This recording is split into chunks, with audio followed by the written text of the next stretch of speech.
History, the show where we share our favorite stories from Boston history. This is episode 46. It's a bird. It's a plane. It's a balloon? Hi, I'm Nikki. And I'm Jake. This week, we're going to talk about the early history of flight in Boston. Before there were drones, before we debated whether a public heliport's needed along Fort Point Channel, before the airplane was even invented, Bostonians were taking to the skies. The early pioneers of flight worked with balloons lofted by hot air and hydrogen, including some right here in Boston. But before we talk about Boston's early history with balloons, it's time to take a look at what's coming up this week in Boston history. Monday is September 18th, and Massachusetts got a little bit smaller on September 18th, 1679, when King Charles II issued a royal commission. Charles II, to all whom these presents shall come, greeting. Whereas our colony of the Massachusetts Bay in New England and America have taken upon themselves to exercise a government and jurisdiction over the inhabitants and planters in the towns of Portsmouth, Hampton, Dover, Exeter, and all other towns and lands in the province of New Hampshire, not having any legal right or authority so to do, which said jurisdiction and all further exercise thereof, we have thought fit by the advice of our Privy Council to inhibit and restrain for the future, and do hereby inhibit and restrain the same. And whereas the government of that part of said province of New Hampshire hath not yet been granted unto any person or persons whatsoever, but the same still remains and is under our immediate care and protection.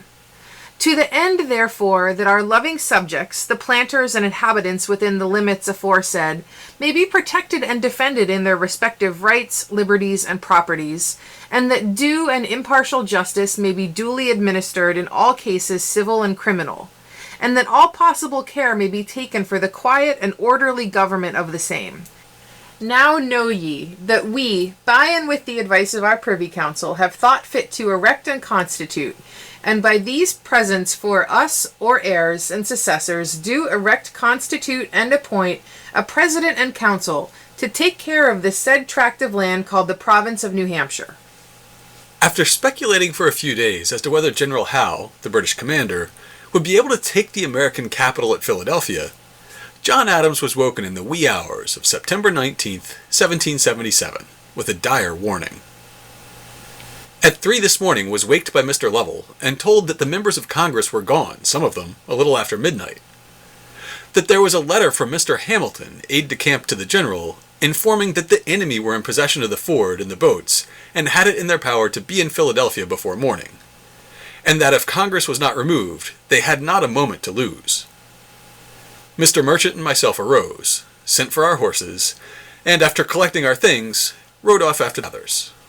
Hey, look at that! Alexander Hamilton did something useful for once. Wednesday is September 20th. Boston's beloved USS Constitution took 3 years to construct. George Cleghorn was the naval constructor in charge of building the new frigate at Edmund Hart's shipyard in the North End. He had to source the copper sheathing, live oak beams, and white oak planking. Then, he had to build a new stone wharf and launching way big enough to accommodate the largest ship ever built in Boston. Dry docks wouldn't exist in the United States for 36 more years, so the ship would have to be built on a wooden ramp, then slid down into the water when it was time to launch it. Because the ship was 145 feet long, the upper end of the launching way had to be over 7 feet off the ground. By June of 1797, the Constitution's hull was fully planked. In July, the copper sheathing was nailed on, and by August she was ready to launch. Further construction would take place on the water. Hey, this is Jake from the editing room. Just want to point out that the Constitution was being launched on September 20th, 1797, and that's what the anniversary is. We didn't actually say so specifically in the script. Sorry about that. To launch the ship, the shipyard workers had to perform a series of intricate operations to move the hull into position and slide it toward the water. The hull had been built atop a series of long, straight-grained white pine blocks. Workers with axes and mauls split these blocks, allowing the hull of the Constitution to tip onto a specially constructed launching cradle that was designed to slip like a bobsled down the launching way. As the tide rose to meet the ship, workers covered the wooden rails and cradle with oil and tallow to lubricate them. When the tide crested, a few sure-footed yard dogs used mallets to knock out the remaining blocks holding the ship in place, and axes to cut the ropes securing the cradle. With an audience made up of officials from the city and state, naval officers, and thousands of curious Bostonians looking on, nothing happened. Cleghorn borrowed a screwjack and managed to push the Constitution into motion, but it only slid 27 feet down the ramp before stopping. As the tide ebbed away, he ordered new blocks to be fixed, holding the ship in place. The crowd drifted away. We imagine there must have been a certain amount of laughter in the air. Closely examining his apparatus, Cleghorn discovered that part of the launching way had settled by half an inch. The major problem, however, was a stone that had somehow found its way onto one of the wooden rails. He corrected the problem, and 2 days later, the pomp and circumstance of the launch returned. Again, the ship slowed to a halt before it hit the water. This time, the stone wharf itself had settled under the massive weight of the ship. The USS Constitution Museum commiserates with the beleaguered constructor. Poor Cleghorn. Here, in front of dignitaries and a large portion of the population of Boston and the surrounding towns, he had twice failed to launch the ship. In a letter to Elias Boudinot, Rachel Bradford observed that Cleghorn actually appeared to have lost flesh in 48 hours, from mortification and vexation. What was worse, the opponents of the shipbuilding program and the federal government now had an abundance of inspiration for their impudent speeches, sad predictions, and sarcastic remarks. Finally, on October 21st, 1797, the USS Constitution was successfully launched in front of a considerably smaller crowd.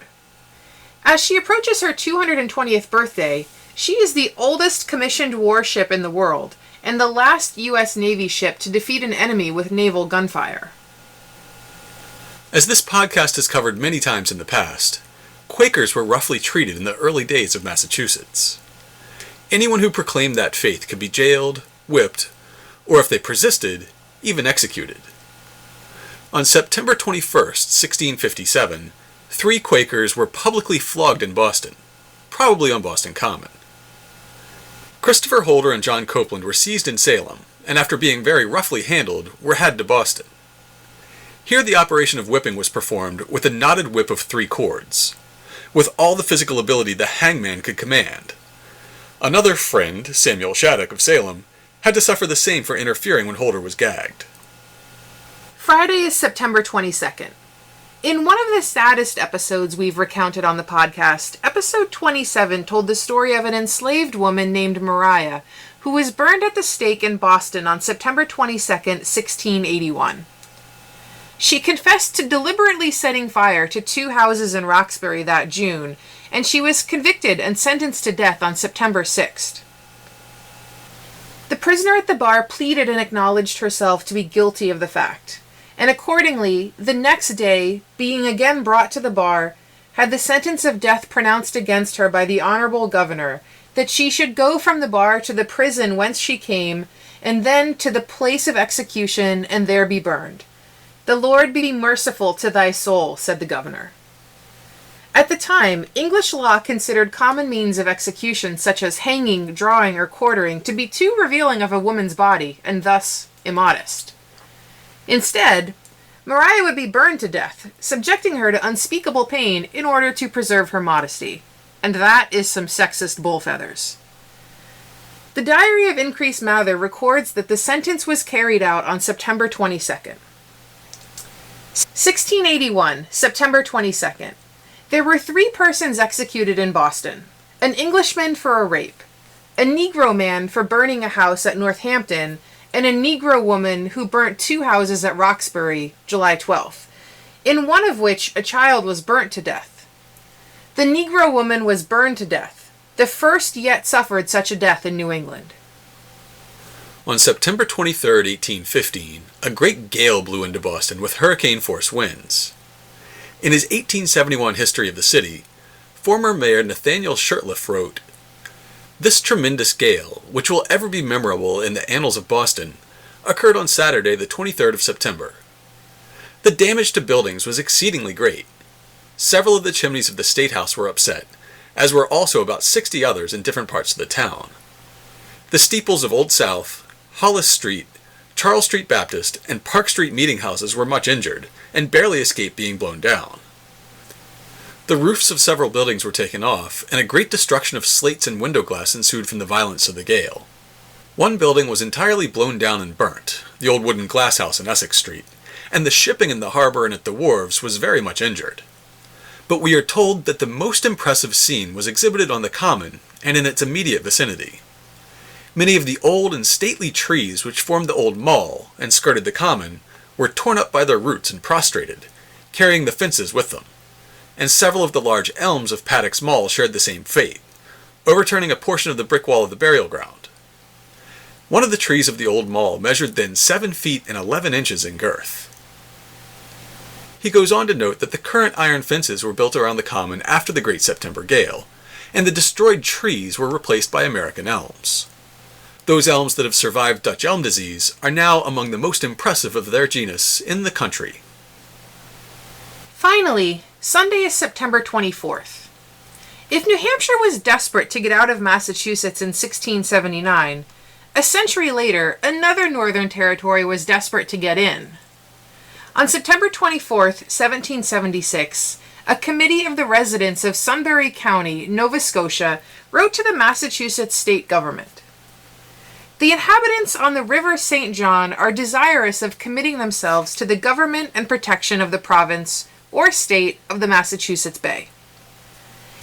It is the humble request of the aforesaid committee that if the inhabitants on the River St. John's are esteemed as a part of the free states of America, your honors would be pleased to signify it to them, and give directions for their future conduct, who are ready at all times to pursue every measure in their power that you shall prescribe. And your memorialists, as in duty bound, shall ever pray for the peace and prosperity of the American states, and for the preservation of your honors' lives and administration. Residents of the area, which is now near St. John's, New Brunswick, were largely Massachusetts expatriates and their children. After Britain won the Acadia region from France during the 7 Years' War, they gave the French Acadian residents the choice of submitting to the British Crown and converting to Protestantism, or departing from the colony. In their place, officials invited New England planters, many of whom were from Massachusetts, to settle.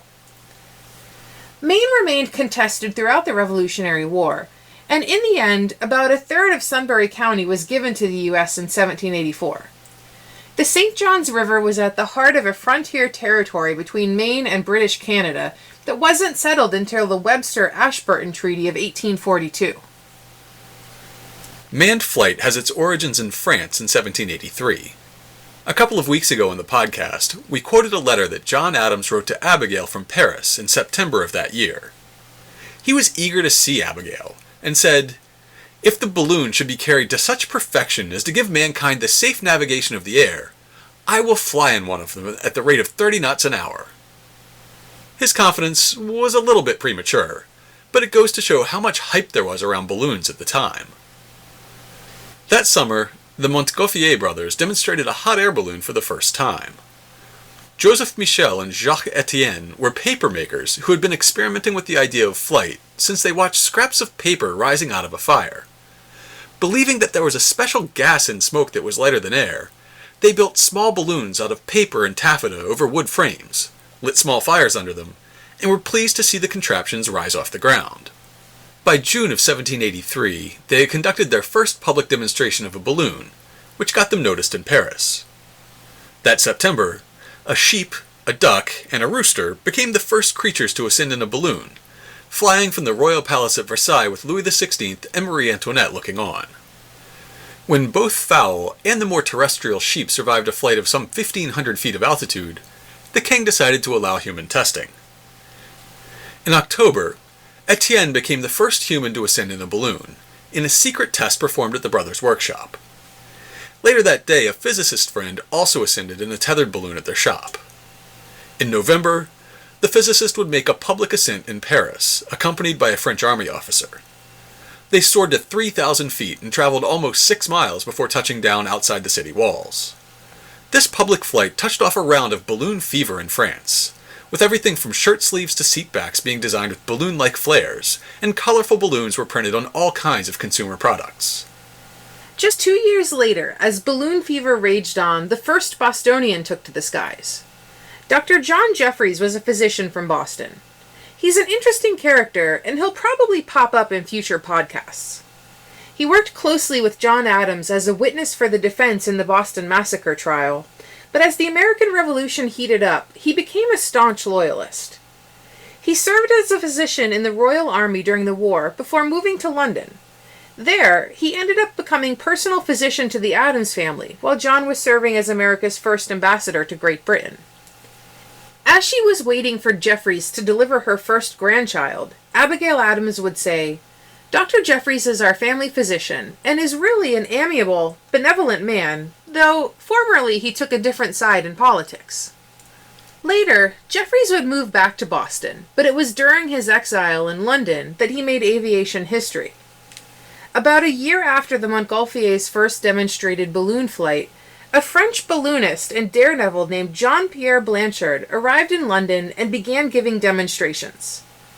As a man of science, Jeffries was fascinated. After being carried aloft in a brief ascent from London, he offered to fund Blanchard's next major undertaking, on the condition that he be allowed to come along as a scientific observer.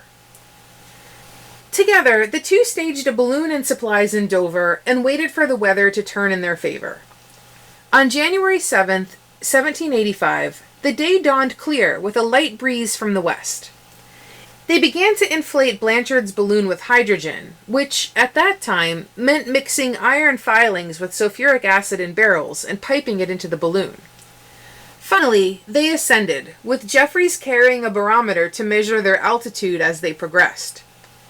As the breeze carried them slowly across the English Channel, the flight passed into history. They were the first to cross the Channel by air, and the first ever international flight.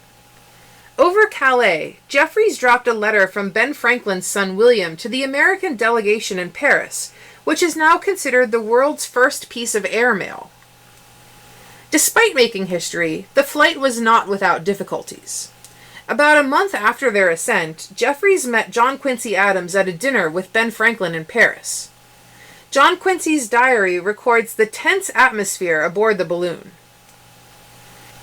"Dined at Dr. Franklin's with a great deal of company, among the rest, Dr. Jeffries, who lately crossed with Mr. Blanchard from Dover to Calais. He related his voyage, in which his intrepidity had well nigh been fatal to him.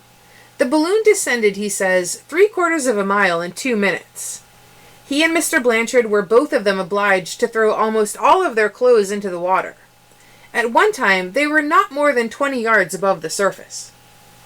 So, Jeffries and Blanchard had arrived in France half naked, having thrown all their equipment and most of their clothing overboard to gain altitude as they drifted across the English Channel. After that history-making voyage, Jean-Pierre Blanchard would bring his balloon to the United States. He ascended from Walnut Street Prison in Philadelphia on January 9th, 1793.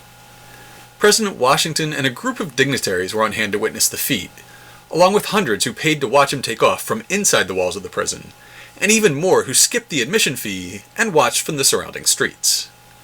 About an hour later, he touched down in New Jersey. Even after ballooning took off in the US, it would be decades before the first documented ascent from Boston. Back in the early 20th century, there was a club in Boston that called itself the Association of International Aeronautical Pilots of America. They had formed in 1908 as a way for licensed balloonists to trade tips and tricks, and they continued meeting until at least 1920, well into the era of airplane flight.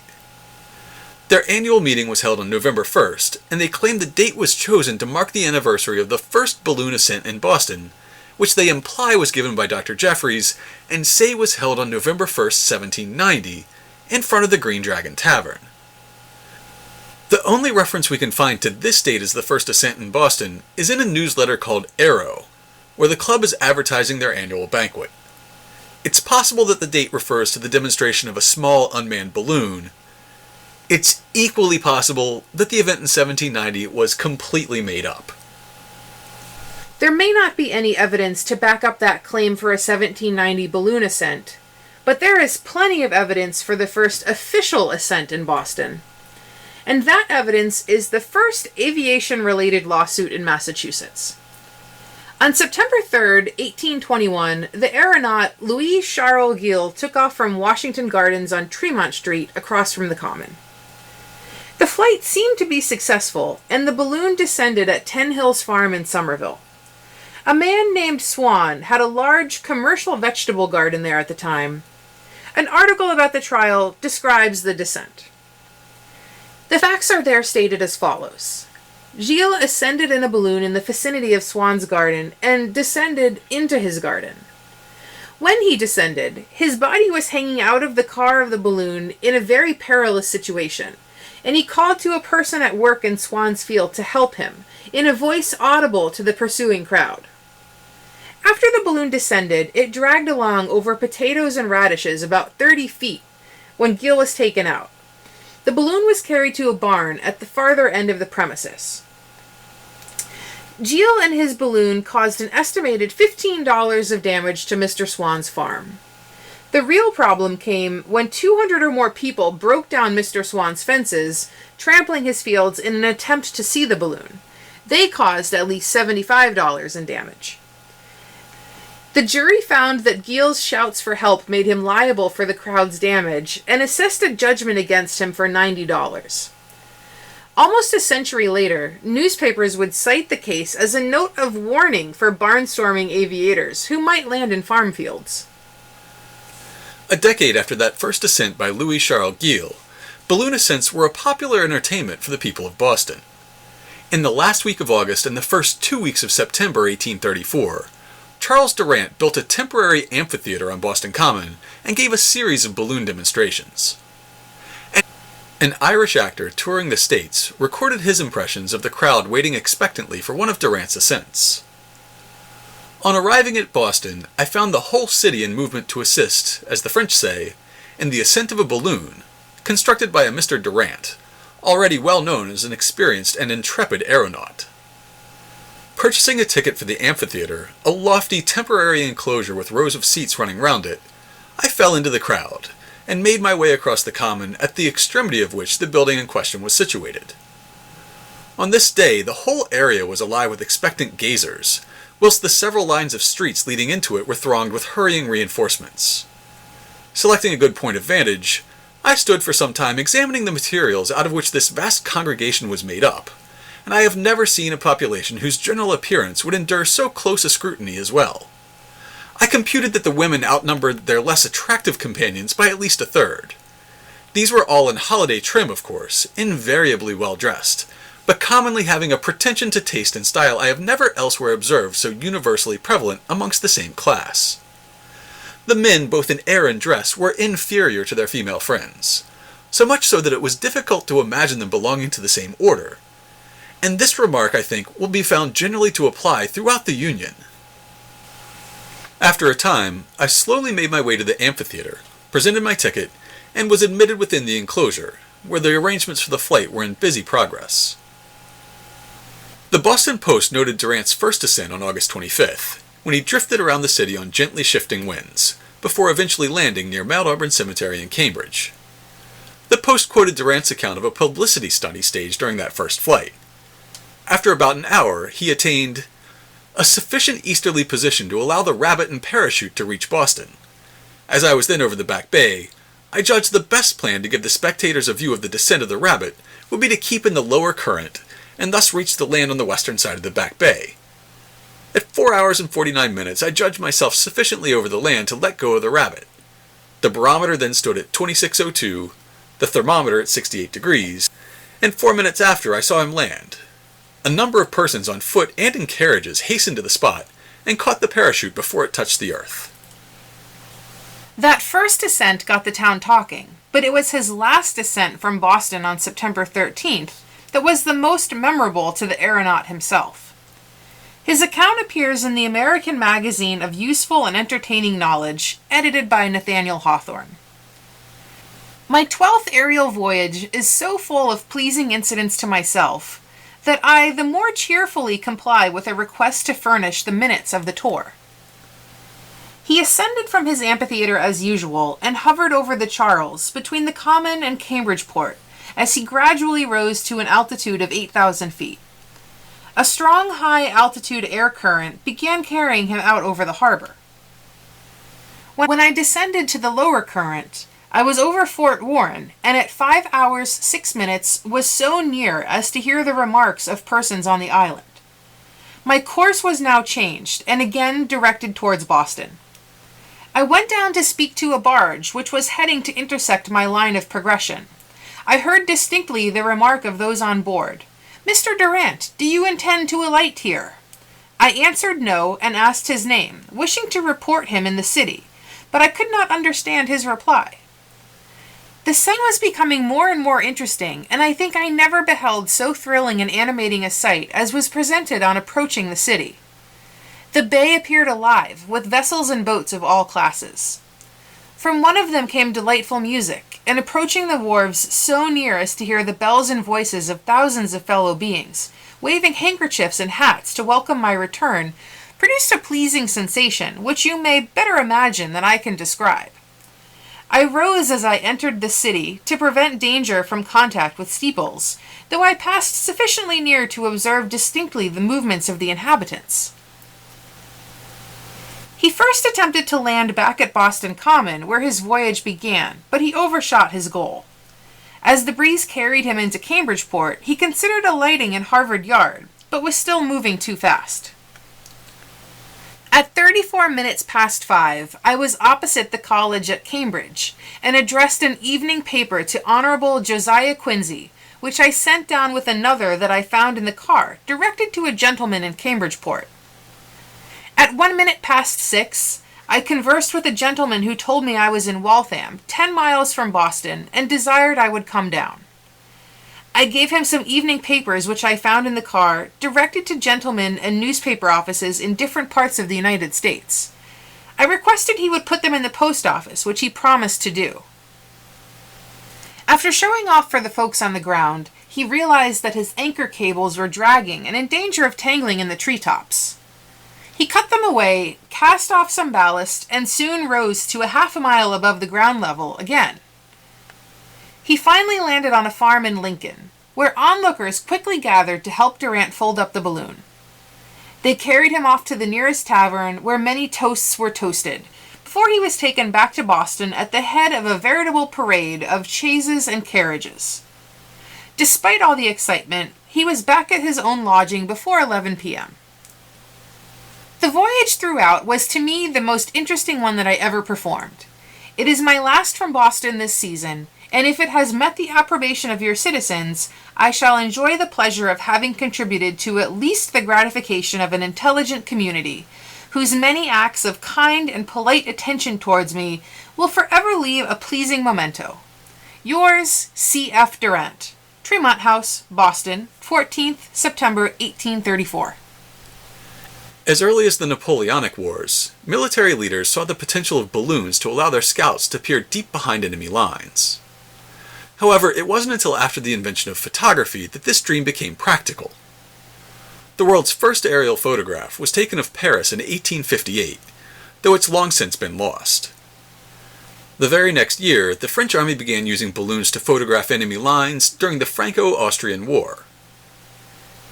In 1860, a photo was taken that is now the world's oldest surviving aerial photograph. On October 8th, the Boston Herald carried an account by a Samuel King of King and Allen Aeronauts, who had ascended in his balloon Queen of the Air with photographer James Wallace Black. Mr. Black, the eminent photographic artist of the firm Black & Batchelder, and I ascended together.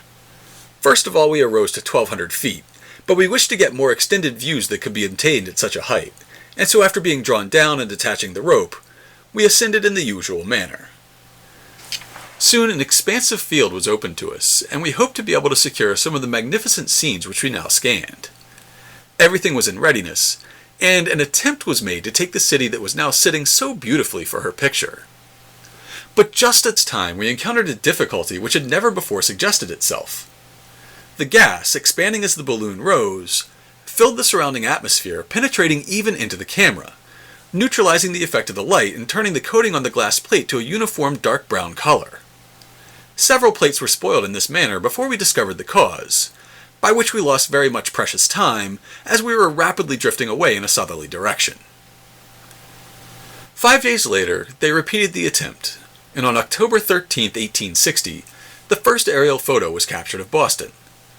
Describing it in the Atlantic in 1863, Oliver Wendell Holmes waxed poetic. Boston, as the eagle and wild goose see it, is a very different object from the same place as the solid citizen looks up at its eaves and chimneys. The Old South and Trinity Church are two landmarks not to be mistaken. Washington Street slants across the picture as a narrow cleft. Milk Street winds as if the old cowpath which gave it its name had been followed by the builders of its commercial palaces. Windows, chimneys, and skylights attract the eye in the central parts of the view, exquisitely defined, bewildering in numbers. As a first attempt, it is on the whole a remarkable success, but its greatest interest is in showing what we may hope to see accomplished in the same direction. Much as those first ascents in gas and hot air balloons in the 1780s only barely hinted at the world of aviation to follow, this early photograph taken from a balloon only scratches the surface of what aerial photography would one day offer. Google, makers of the most widely used modern aerial photographs, wrote a blog post in October of 2010. 150 years ago today, on October 13, 1860, James Wallace Black shot the earliest still existing aerial photograph in the U.S. He took the picture from a hot air balloon suspended above Boston Common, and the result, titled "Boston as the Eagle and the Wild Goose See It," is truly beautiful. We at Google owe James Wallace Black a debt of gratitude. Without his early experimentation with aerial imagery, Google Earth may never have come to be. Technology has come a long way since James Wallace Black took his photo of Boston, and glass plate negative box cameras and hot air balloons have given way to airplanes with mounted camera arrays. But what hasn't changed is how technology gives us new ways to look at our world. Soon after that 1860 ascent, a civil war broke out in America, in which balloon-based photography would be widely used for surveillance. After the war, interest would soon turn to powered airships that could be navigated by some means other than the vagaries of shifting winds. And by the 1920s, a small airfield had opened in East Boston to serve the growing number of heavier-than-air flyers who called Boston home. But that's another topic for another podcast. To learn more about the early history of ballooning in Boston, check out this week's show notes at hubhistory.com/046. We'll have a link to John Quincy Adams' account of the first flight across the English Channel, Durant's complete account of his dramatic flight, and that dubious account of a 1790 ascent from Boston.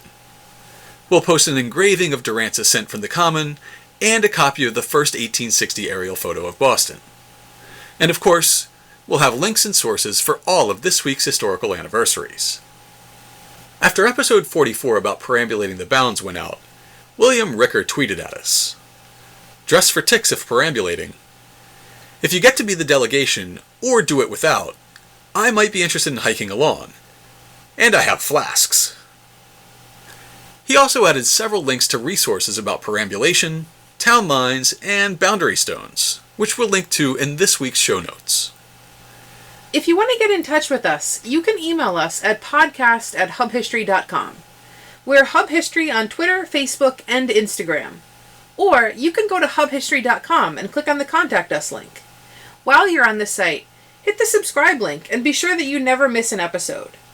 If you subscribe on Apple Podcasts, please think about writing us a brief review. It is the best way to help others discover the show. That's all for now. We'll be back next week.